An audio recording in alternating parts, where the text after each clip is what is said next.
Hey everybody, I'm Joe. We're talking about the Marvel Multiverse game today, and we are going to be reviewing the Enter Hydra one-shot. Here we go. So later this year, the first pre-published adventure from Marvel is going to come out for Marvel Multiverse, which is going to be the Cataclysm of Kang. But we already have a one-shot which has been changed to fit the new core rulebook, and it is Enter Hydra. A version of this was in the original playtest document, and now we have the revamped version for the core rulebook. So today we're going to take a look at what it basically is like, what kind of challenges and what kind of mechanics it uses, and the things it's successful at, and the things that I would probably change running it. So here we go. So Enter Hydra is for 3 to 6 players, and they are playing characters that are ranks 3 or 4, which is already interesting. We normally see starter sets or starter games for D&D or Pathfinder that assume very low ranks, but here we're playing at mid-game. This is done for 2 reasons. The first is so that players can simply pick up a pre-made character, such as Captain America or Spider-Man, and run them as the characters from the core rulebook. You don't even have to make your own character for this, which is done in a lot of your starter sets. The second reason is to really introduce a lot of the fun game mechanics and powers that are available. If you've seen any of the character builds that I've done on this channel, then you know that character builds don't really start coming together and doing the things they want to do until at least rank 2, sometimes as late as rank 3. We open up with our characters who are in some type of a team, and this is left very open-ended. They can be part of the Avengers, they can be trying out for the Avengers, they could be a smaller unit that is somehow connected to heroics. It's left very open-ended, but they do get a call that an emergency has broken out. The main crux of the adventure is that Hydra agents have occupied the Howard and Maria Stark building at Empire State University, and they are holding hostages. And since it's Hydra agents, the New York police have asked for the Avengers, or whatever team your players are working with, to intervene. Upon arriving, they find out that there are at least 2, possibly more hostages inside the building on the 3rd floor. The Hydra agents have demanded a ridiculous demand, which is that the Statue of Liberty be draped in a Hydra outfit. Alright, so if you are going to be a player for this particular one-shot, I'm going to tell you that you're going to want to skip a little bit here because we will be discussing aspects of the adventure, and it is going to give away certain plot points that you are supposed to discover as you go through. If you want to hear some thoughts about the adventure at the end, you're welcome to skip to that point, but please know that I will be discussing the plot points of the adventure from now on. Okay, you've been warned. This demand to drape the Statue of Liberty in a Hydra outfit is a ruse. It is a stalling tactic from Hydra to get people busy doing something else while they search the building for some other information. Now, at this point, there is communication between the hostage negotiation team and the Hydra agents, meaning that your players can communicate with them. And this is something that I think is really worth discussing. Inside the building, the Hydra agents actually only have 2 hostages, and they don't really want to harm them or kill them in case they need them later on. And so the threat to murder hostages, and they do say that they will murder 1 hostage an hour until the demands are met, that is all a bluff. The requirement is a ruse. They're actually searching the building for information. Specifically, they're searching the building for information regarding the Silver Surfer and the worlds that he has traveled to. Please note that the adventure does not specify why they want this information. You're supposed to be able to build a larger story off of that plot point. And as a result, this one-shot leads to a larger campaign, which I think is pretty cool. Anyway, the building is 3 stories that are above ground. It's assumed that there is some kind of basement level or connections to the sewer, but that is not specified in the adventure or in a map. Hydra agents are stationed throughout the building, 2 of them per each hero, and then they are holding the hostages on the 3rd floor. So we have 2 Hydra agents per each one of the player characters. They are stationed throughout the building, though they are holding the hostages on the 3rd floor. It is assumed that, of course, there is maybe a basement or connection to the sewers, there's a roof, so there's multiple ways into the building, and those are assumed to exist, but there are only maps for the 3 levels that are above ground. The question for your heroes is, how are they going to enter the building? And I really like this part of the plot, the idea of problem solving the way we breach this interior. The problem that I have with it is the adventure does specify that the Hydra agents do not want to kill the hostages. And that means that no matter what the players choose, it's very low risk. I think the stakes need to be turned up a little bit here, especially if you're going to play this at ranks 3 and 4. At those ranks, your player characters are able to fly. They're able to do some pretty incredible abilities. And it's a little bit lackluster to say if you kick down the front door, you have just as much a chance for success as if you did a really clever tactic of sneaking in through the sewers and coming up through the basement in some way unseen. I would like to reward more creative problem solving here. I also think that we need to have a little bit more stakes and a time frame. Let me tell you what I'm on about here.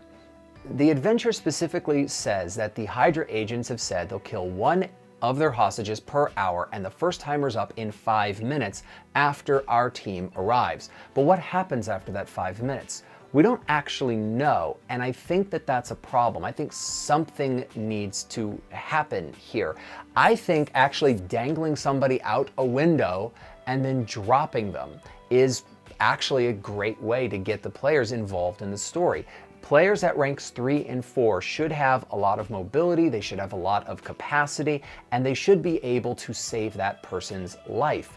And I also think that how well the Hydra agents have sectioned off and defended parts of the building from the bottom floor to the top should depend on how stealthy the team is as they breach the interior. So it doesn't specify on the maps where the Hydra agents are located, but I think that you should place these agents in either an advantageous or disadvantageous position, depending on how well executed the team's entrance into the building is.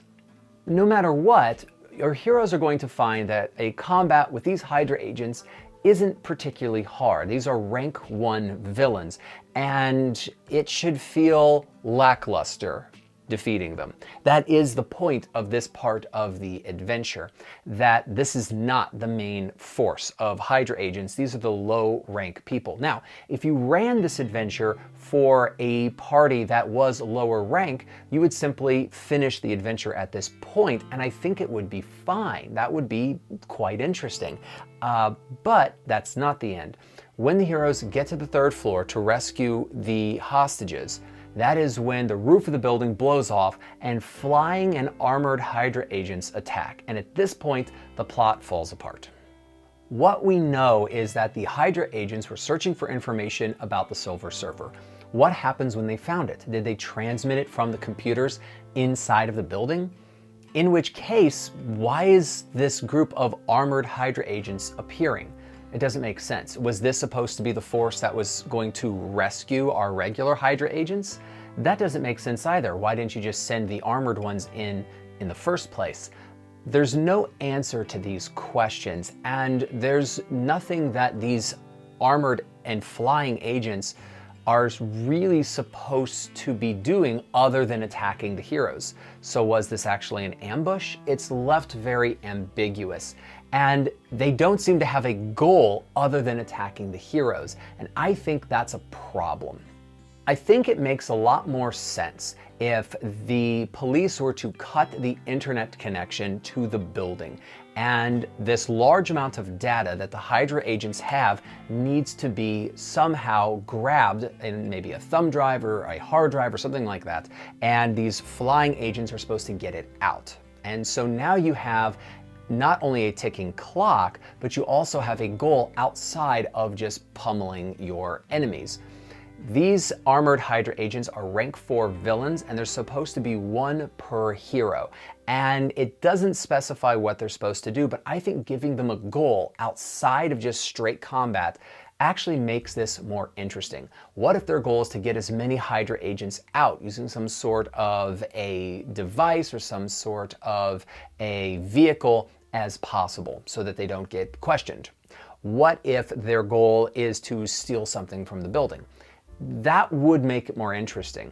But as it stands, at least we have a 3-dimensional battle going on, and this is a part I really like. The armored Hydra agents specifically have the Flight 2 power, so they can attack at range and they can fly. As a result, you're going to challenge your player's ability to deal with 3-dimensional combat, and thinking in 3 dimensions is always a more interesting combat than thinking in 2 dimensions. And having them come in and then blow the roof, do something, and then leave is going to be interesting. If they get defeated, that's great. You've got the start of an interrogation and a whole plot. If they leave, you have to pick up the pieces and figure out where they went to. And I think that makes sense. The balance in combat inside of this adventure is actually quite good. The heroes are outnumbered, but they're not outnumbered in a way that is overwhelming. I think that the ability of the heroes to deal with the Hydra agents at the beginning in a slow, methodical way is going to pay dividends when they have to fight the much tougher flying and armored Hydra agents later on in the adventure. I think dealing with the building and having snipers inside of the building firing at them, having covered positions is really good. The maps also have lots of individual rooms and lots of places for Hydra agents to set up ambushes. That's a really good thing. The armored Hydra agents don't have really interesting powers. They can basically blast you and they can fly, and that's about it. But they can fly, it is a 3-dimensional fight, and they are the same rank and the same numbers as the heroes. So that can get really interesting in and of itself. This adventure does not play with villains that have really interesting powers, but that's probably a good thing for an introductory battle. This is a battle that's just going to let our players play with interesting abilities and not see something similar from their enemies, and that's okay. There's also the ability to have some social interaction. I think that some degree of a target number for an ego check to get the Hydra agents to not kill a hostage or delay killing a hostage, I think that should be a benefit. That should be something that can happen. It's really not specified that it can inside of the document, but I think being able to speak to these agents and being able to negotiate with them is a really great thing and should be explored. There's really not a lot in this adventure that's not incursion into a building and fighting, and I think adding in a little bit of social interaction and coordination and problem solving, especially before entering, is going to help out in making this a more well-rounded adventure. One thing I have spoken about before is that a downside of Marvel Multiverse is it doesn't have a lot in it that is non-combat. Almost all the abilities are combat-oriented. This adventure is very combat-oriented, but at least it has more social interaction and problem-solving than the original version did in the playtest rulebook, which I like. I think building out the opening part of this adventure that has more of that problem solving and social interaction and giving real consequences to those actions and decisions is the place where this adventure needs to be beefed up. Also, giving some goals for the armored Hydra agents is honestly something that this really needs. But as you get into the combat, the maps make sense. They have lots of different spaces. Your ability to position Hydra agents wherever you want is good. And also, the enemies are easy to run. You're going to be running a lot of enemies inside of this adventure. And they are easy to run stat blocks, and you don't have many of them. This adventure is only 4 pages plus 3 character sheets. And of the 4 pages, one of the pages is just the maps. And so it's really easy to read, really easy to run. You can pick it up and run it after only looking at it for about 30 minutes before a game. And so it is something that can introduce the game very, very quickly. None of the powers that we're asking the narrator to run are going to be tricky. You don't need to look almost anything up as you go. So that's tailored, I think, really well. It does work as an introductory game in that sense. And I like that. So that's the Enter Hydra game. The pros are that it's easy to run right out of the book. The narrator is not going to have a whole lot of stat blocks or difficult powers to understand or to look up. There's opportunity at the beginning for problem solving and for social interaction, and you do have the ability to have 3-dimensional combat.